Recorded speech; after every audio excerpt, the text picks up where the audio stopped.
here's my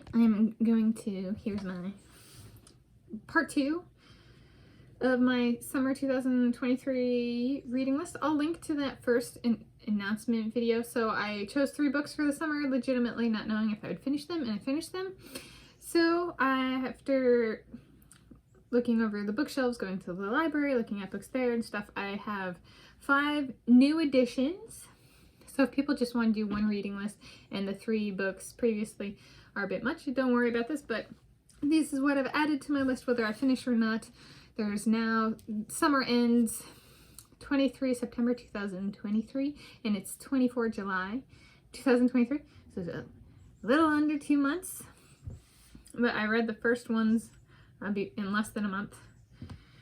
So, who knows? Maybe it's possible. So, up first is The Cat Who Talked to Ghosts. This is a Lilian Jackson Braun mystery with Quillen, Mrs. Cobb. This came out, maybe it inspired Inception, the names choices and stuff. This is the Jove edition, September 1990. So, yeah, 20 years before Inception or whatever.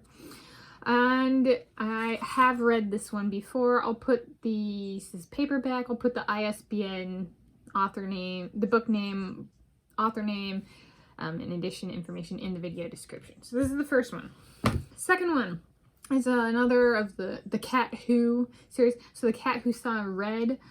This is again Mr. Quillen, Coco, and Yum Yum are the names of the cats. This is The Cat Who Saw Red by Lilian Jackson Braun, and this is the Jove edition, April 1986. I'll put the ISBN in the video description. The door blew open. It's windy and rainy today. Yeah. So the wind blew it open. That happened one time. I was in the bathroom and it was night and the door opened all the way. And I was like, oh my gosh, is this a haunted house? But it was just the wind. Okay. Up next, the third book. This one and the next one are library books, and I have 28 days to finish them. Though I suppose I could get a different copy or renew, and if I couldn't renew, get a different copy. But we'll see if I can get it done in 28 days. I checked it out yesterday, this and the next one. So this is Chronic Resilience, 10 Sanity-Saving Strategies for Women Coping with the Stress of Illness. So about women's health. And so I was like, I keep getting attacked. My PMS and my menstrual cycles keep changing in response to being attacked. Me and my soulmates are being attacked. This actually has working with your body to meet your goals. Like I do exercise. There's a chapter on setting attainable and inspiring goals. So this kind of, it meshes with my mapping stuff. Empower yourself with research. Do we know where we're going? Can we look stuff up? Can we prepare ourselves? I thought this is a really good food for thought book, if nothing else, but maybe putting it into action too. And focused on for the female audience, like me. And then the fourth one, also a library book. So this is a King County library system. I live in the King County, Washington State, United States of America, Planet Earth, the original. So this is Investing in the Second Lost Decade, a survival guide for keeping your profits up when the market is down. So this is McGraw-Hill hardcover. I'll put the information for this book, the previous one, in the video description. By Danea Horn, but I'll put it in there.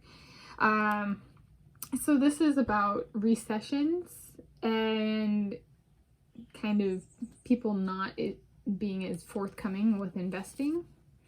So what does the back cover say? Expect a decade with more frequent recessions and shorter and less robust recoveries, which kind of, so this is 2012. This guy predicted the COVID-19 pandemic recessions, right? Or these guys. It's Martin J. Ping, Joe D. Turner, and Tom J. Kopas.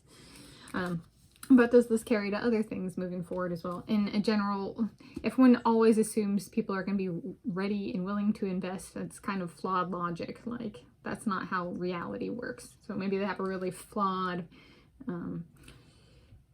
investment pool, but we at Lucky Wallaby Courier value diversity of opinion and bears, so to speak. People who are more frugal and thrifty in their investing. Rather than, I think, what the bull is wasteful kind of thing. Okay, up last is Memoirs of a Geisha by Arthur Golden. So this came out in 1997. This is the 1999. There's a fancy it is the Vintage Contemporaries edition, February 1999. This guy, so this got made into a movie. He spent like 7 years doing research. When the stuff came out and the movie came out and stuff, that it was covered a lot. He did a lot of stuff. I think it's now changed in hindsight, the press and the story around how he wrote the book. But he was like one of those few people that, like, in school I was really good at writing and enjoyed writing, and now I do a bunch of writing. But I thought it was impressive that he had gone through such work in research, which gets back to, I guess, the chronic resilience thing. Research. There was a chapter on that. So men do it too. And yeah, so this is about geisha culture in Japan, which is like female companionship, but in a very, like, the women live together. Like, so in that sense, it kind of rhymes with my living in a sorority. Right? Companionship. The movie distorts it and makes it a lot about sex, but the book, so I've read the book before, the book is more about the culture of it. So if one wants less America, right? America sexualizes everything, so the movie is very sex-centric versus the book is about culture. And the role of geishas as companions, not just for in the bedroom stuff, but that America likes that stuff, right? They don't necessarily like Japanese culture, so that didn't get emphasized as much in the movie. The book is better. Okay, so in conclusion, the first book, The Cat Who Talked to Ghosts, I've read before. The Cat Who Saw Red, I've read before. I have not read Chronic Resilience, 10 Sanity-Saving Strategies for Women Coping with the Stress of Illness.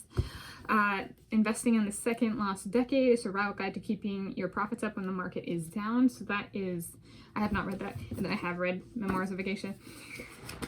This is my copy that I bought and read the first time. I've held on to it.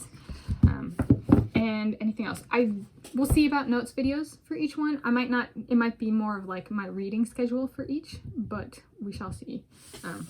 Tentatively notes videos for each, but I need to, because some of the titles are longer, I need to think about how I want to do that. This is part 2, new additions to my summer 2023 reading list, and I'll link to both the first initial announcement of my summer 2023 reading list in the video description, as well as to my playlist for movie and book lists. Happy summer of reading 2023.